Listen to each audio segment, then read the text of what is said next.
जय हिंद बच्चों। राज study centre के ऑनलाइन प्लेटफॉर्म पे आप सभी का मैं सुजीत कुमार हार्दिक स्वागत करता हूं। बच्चों, सबसे पहले मैं क्लास स्टार्ट करने से पहले आपको बता दूं, आज 21 अप्रैल है और आज देश भर में वे सभी बच्चे जो सिविल सेवा की तैयारी करते हैं उन सभी को सिविल सेवा दिवस की हार्दिक शुभकामनाएं। बच्चों, आज हम एक ऐसे टॉपिक को लेकर आए हैं जिसका हर एक एग्जाम में बहुत ही महत्वपूर्ण रोल होता है। जैसे पिछले क्लास में हमने राष्ट्रपति के निर्वाचन को देखा था और आज हम उन सभी प्रक्रियाओं को देखेंगे जिसके माध्यम से राष्ट्रपति को उसके पद से मुक्त किया जा सकता है। ठीक है, तो राष्ट्रपति को उसके पद से मुक्त करने के लिए क्या क्या प्रक्रियाएं हैं, तो इसमें सबसे महत्वपूर्ण प्रक्रिया है, आप देखेंगे राष्ट्रपति पर महाभियोग की प्रक्रिया। राष्ट्रपति पर महाभियोग, ध्यान रखिएगा बच्चों कि राष्ट्रपति पर जो महाभियोग की प्रक्रिया है ये संविधान के अनुच्छेद 61 में इसकी चर्चा की गई है। पूरी प्रक्रिया को डिटेल में बताया गया है। ठीक है, अब हम लोग देखेंगे कि बच्चों राष्ट्रपति पर जो महाभियोग की प्रक्रिया है इस प्रक्रिया में आखिर कैसे काम होता है या फिर राष्ट्रपति को कैसे हटाया जा सकता है। इसमें देखेंगे कि सबसे पहली चीज कि राष्ट्रपति की प्रक्रिया जो महाभियोग की प्रक्रिया है इसको हमने कहां से लिया है, तो हम देखेंगे कि ये हमने अमेरिका के संविधान से हासिल किया है। अमेरिका के संविधान से हमने महाभियोग की प्रक्रिया को लिया है। कौन सी प्रक्रिया हमने लिया है, तो हमने महाभियोग की प्रक्रिया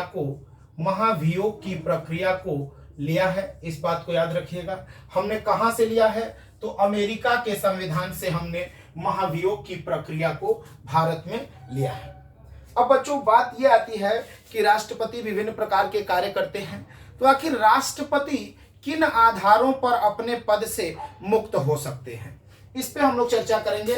तो हमारा जो अगला हेडिंग है वो ये है कि राष्ट्रपति का पद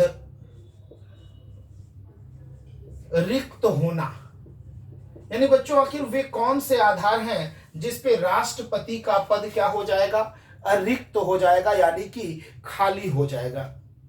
ठीक है, तो इसमें सबसे पहला हम देखते हैं कि कौन सा कारण है। तो सबसे पहला त्याग पत्र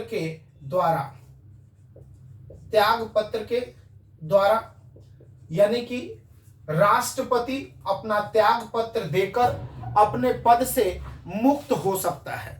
तो बच्चों कभी कभार एक प्रश्न भी बनता है कि राष्ट्रपति आखिर किसको त्याग पत्र देगा, तो बच्चों राष्ट्रपति उपराष्ट्रपति को त्याग पत्र देता है।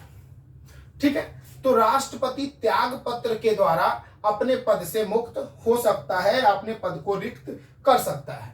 दूसरा, मृत्यु के पश्चात, अगर मान लीजिए किसी राष्ट्रपति का कार्यकाल चल रहा है और उनकी मृत्यु हो जाए तो मृत्यु के पश्चात राष्ट्रपति का पद रिक्त हो सकता है। ठीक है, और तीसरा, उनके ऊपर महाभियोग चलाकर, क्या चलाकर बच्चों, महाभियोग चलाकर हम लोग राष्ट्रपति को उसके पद से मुक्त कर सकते हैं। ये तीन तरीका जो है वो सबसे महत्वपूर्ण है कि राष्ट्रपति का पद क्या हो जाएगा और रिक्त हो जाएगा, यानी कि खाली हो जाएगा। ठीक है, अब हम देखेंगे कि भाई त्याग पत्र तो खुद से देगा, मृत्यु तो होना सबका निश्चित है, तो अगर हो जाता है तो इस स्थिति में पद खाली हो जाएगा, ये तो जाहिर सी बात है। लेकिन हम लोगों को जो आज के टॉपिक में हमें जो समझना है वो हम महाभियोग को आज समझने का प्रयास करेंगे कि महाभियोग आखिर होता क्या है और इसको चलाने की क्या प्रक्रिया होती है। ठीक है, तो अगला जो हमारा टॉपिक है वो महाभियोग की प्रक्रिया को कैसे लाया जाए, इस पे हम लोग बातचीत करेंगे।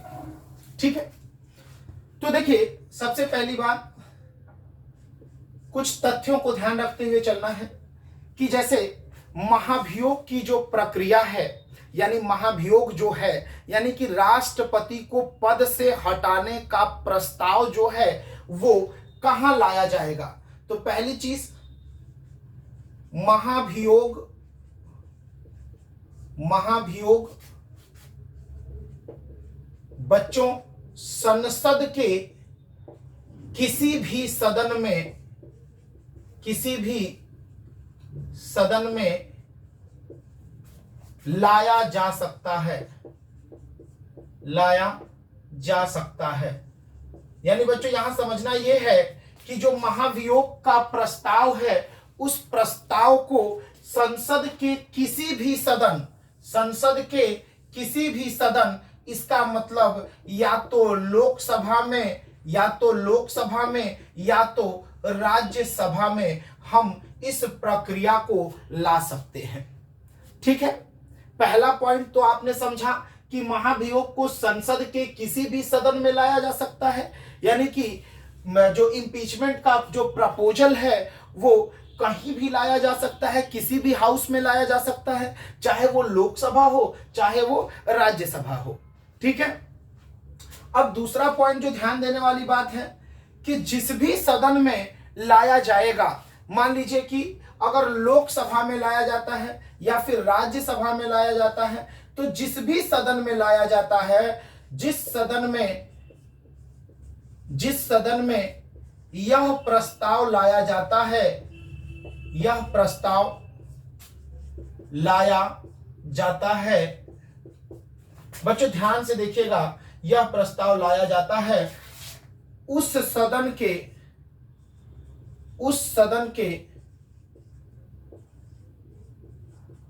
कुल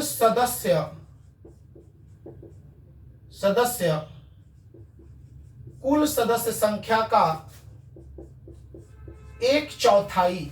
बच्चों इस प्रस्ताव को जिस सदन में लाया जाना है या जिस सदन में लाया जाता है उस सदन के कुल सदस्य संख्या का 1/4 सदस्य, कितने सदस्य बच्चों? 1/4 सदस्य आपके समर्थन में होने चाहिए। यानी कि इस प्रस्ताव को लाने के लिए, ध्यान रखिएगा, इस प्रस्ताव को पास करने की बात नहीं हो रही है, यहां पर प्रस्ताव लाने के लिए ही आपको कुल सदस्य संख्या का, यानी जिस सदन में लाया जा रहा है उस सदन के कुल सदस्य संख्या का 1/4 सदस्यों की सहमति आवश्यक है। यानी इनके बिना सहमति के आप महाभियोग का प्रस्ताव ला भी नहीं सकते हैं। यानी कि 1/4 सदस्यों की क्या चाहिए? सदस्यों की सहमति आवश्यक है, या समर्थन कह सकते हैं, 1/4 सदस्यों की समर्थन। भाई क्या जरूरी है? तो जिस सदन में यह प्रस्ताव लाया जाना है उस सदन के कुल सदस्य संख्या का 1/4 सदस्यों का समर्थन आवश्यक है। इस बात को आप लोग नोट कर लीजिएगा, ये बहुत ही इंपॉर्टेंट है। ठीक है, तो इसमें कभी कभार कंफ्यूजन हो जाता है कि कहीं 2/3 की बात तो नहीं हो रही है। तो बच्चों 2/3 की बात प्रस्ताव को पास करने के समय बात होती है, यहां पर प्रस्ताव लाने के लिए कुल सदस्य संख्या का 1/4 सदस्यों का समर्थन होना आवश्यक है। अगला पॉइंट पे हम बात करेंगे कि अगर मान लीजिए प्रस्ताव आ गया, लोकसभा में आ गया या फिर राज्यसभा में आ गया। अब राज्यसभा में अगर प्रस्ताव ला दिया गया 1/4 सदस्यों के समर्थन से, तो उस प्रस्ताव को बच्चों याद रखिएगा, उस प्रस्ताव को पास करने के लिए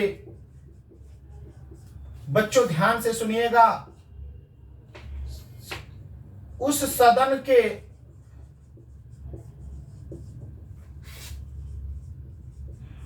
कुल सदस्य संख्या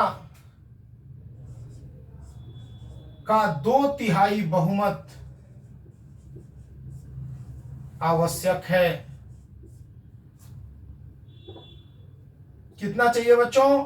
तो 2/3 बहुमत आवश्यक है उस सदन के द्वारा। मान लीजिए प्रस्ताव को ला दिया गया 1/4 से, लेकिन उस सदन में अब प्रस्ताव आ गया, लेकिन उस प्रस्ताव को पास भी तो करना है, और पास करने के लिए मेरे बच्चों कितना आवश्यक है? 2/3 बहुमत। याद रखिएगा, कुल सदस्य संख्या का 2/3 है। यहां पर आप लोग कभी कभार गलत कर जाते हैं।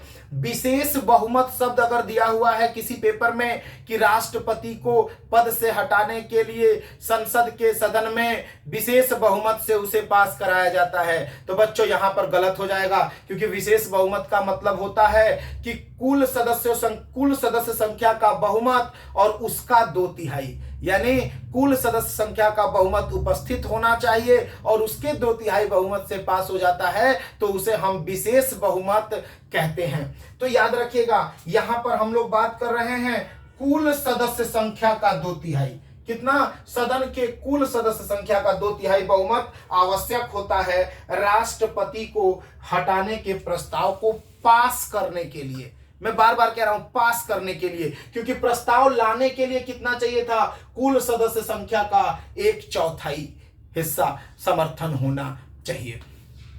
ठीक है बच्चों, तो आगे हम लोग देखेंगे कि प्रस्ताव मान लीजिए यहां से पास होता है तो फिर क्या होगा आगे। तो देखिए,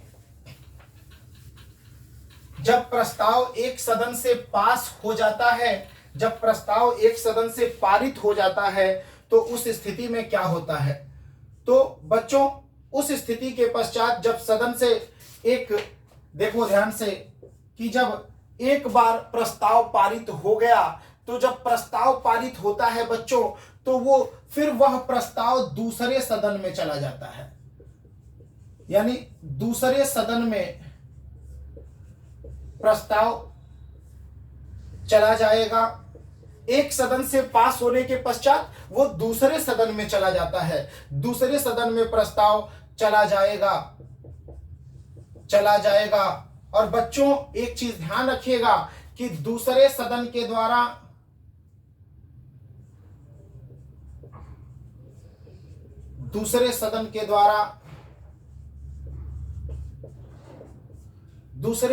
द्वारा बच्चों याद रखिएगा, दूसरे सदन के द्वारा राष्ट्रपति को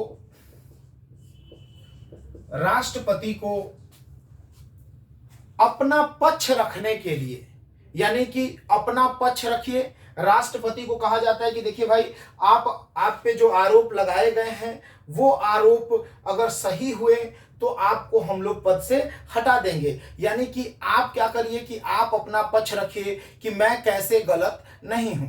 यानी दूसरे सदन के द्वारा राष्ट्रपति को अपना पक्ष रखने का मौका दिया जाता है, अपना पक्ष रखने का मौका दिया जाता है।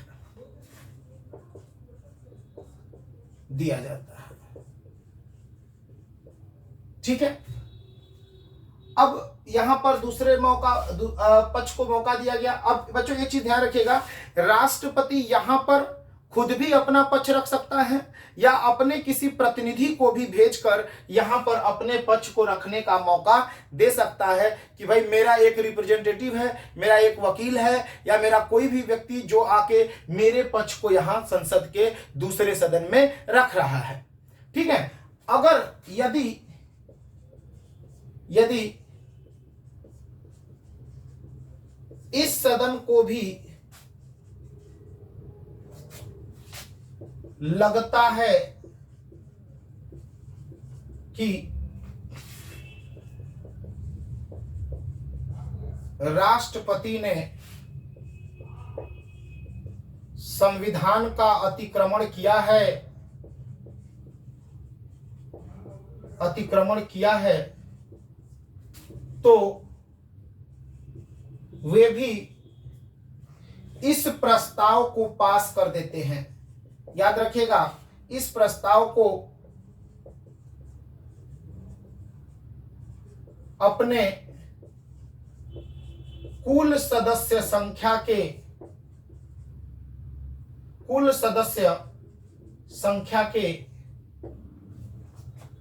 2/3, बच्चों ध्यान रखिएगा, 2/3 बहुमत से पास कर देते हैं। कैसे बच्चों? तो कुल सदस्य संख्या के 2/3 बहुमत से पास कर देते हैं तो उसी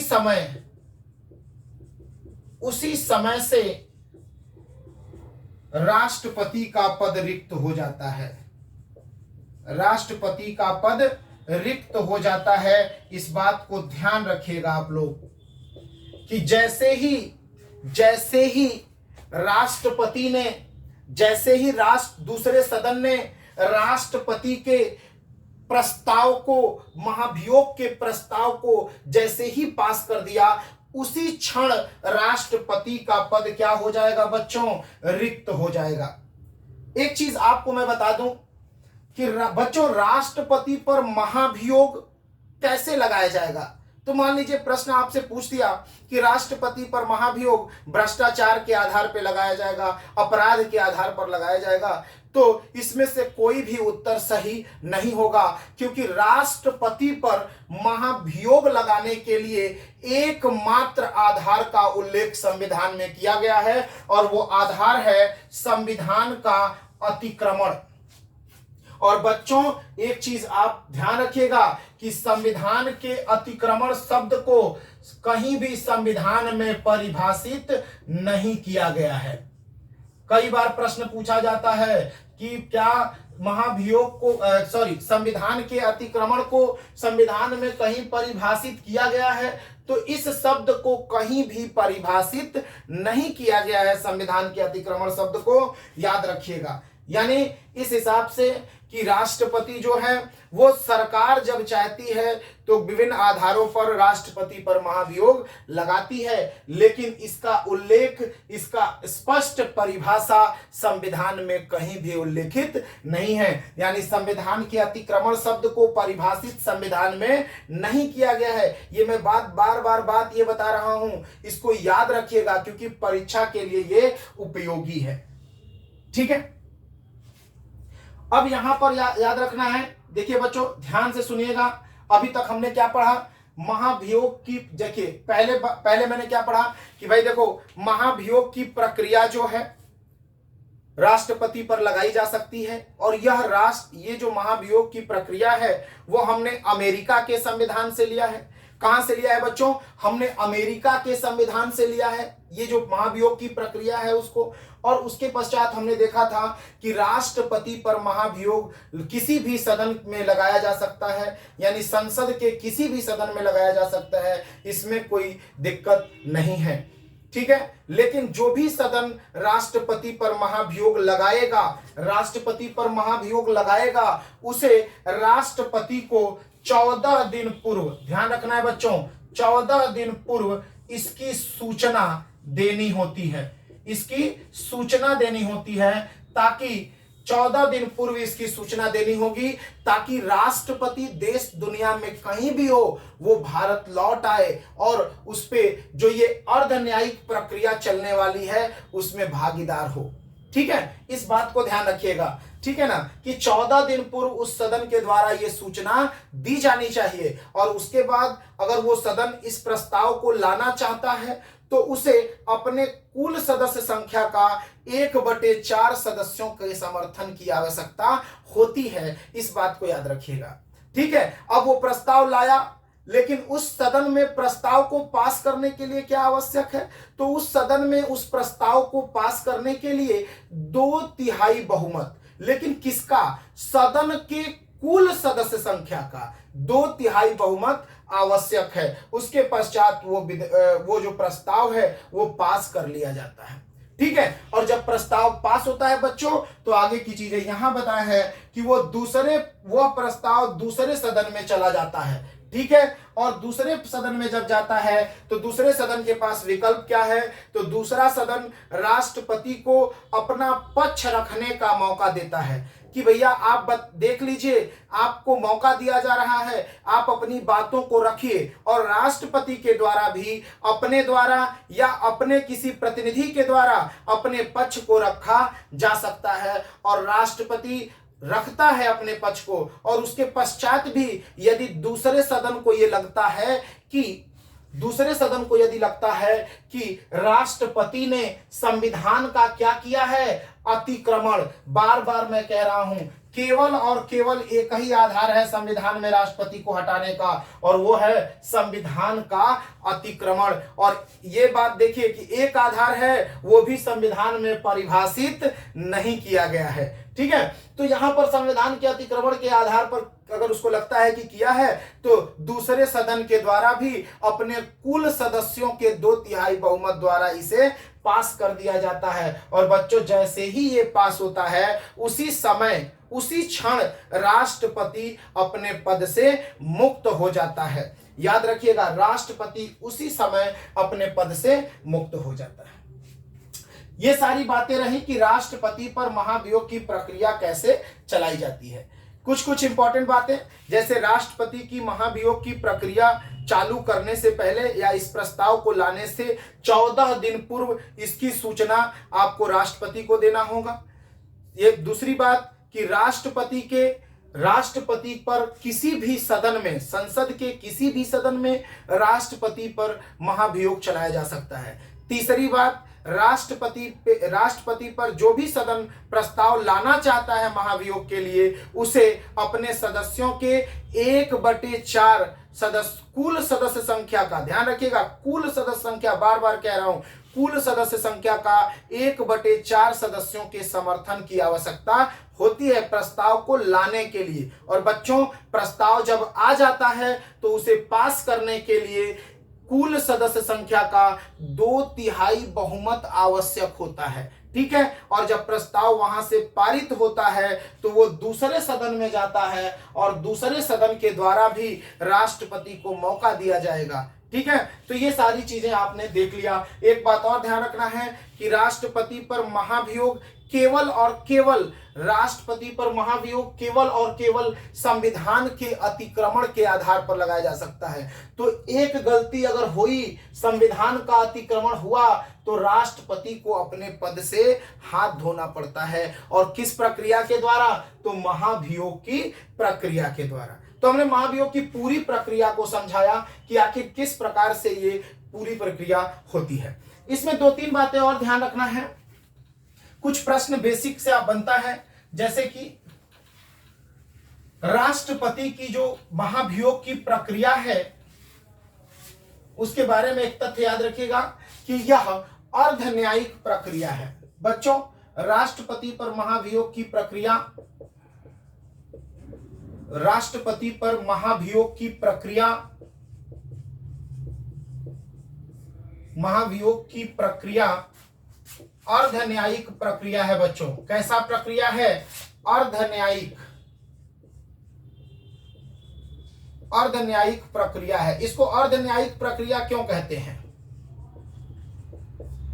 प्रक्रिया है, अर्ध न्यायिक प्रक्रिया क्यों कहते हैं? तो ध्यान रखिएगा, अर्ध न्यायिक प्रक्रिया इसलिए कहते हैं कि जब प्रस्ताव एक सदन से दूसरे सदन में जाता है तो वहां पर दूसरे सदन के द्वारा इस मामले की जांच की जाती है। लोकसभा की समिति के द्वारा इसका जांच किया जाता है और बजाबते राष्ट्रपति को मौका भी दिया जाता है अपने पक्ष को रखने के लिए। इसलिए इसे अर्ध न्यायिक प्रक्रिया कहते हैं, क्योंकि कोर्ट में जा नहीं रहे हैं इसलिए ये न्यायिक तो होगा नहीं। इसलिए, लेकिन कोर्ट में नहीं जाने के बाद भी बहुत सारी जांच की प्रक्रियाओं से गुजरना पड़ता है, इसलिए इसे अर्ध न्यायिक प्रक्रिया के रूप में जाना जाता है। तो राष्ट्रपति पर महाभियोग अर्ध न्यायिक प्रक्रिया कही जाती है। दूसरा तथ्य, राष्ट्रपति के महाभियोग की प्रक्रिया अमेरिका से लिया गया है, इस बात को याद रखिएगा। तीसरा महत्वपूर्ण तथ्य, राष्ट्रपति पर महाभियोग केवल और केवल संविधान के अतिक्रमण के आधार पर लगाए जा सकते हैं।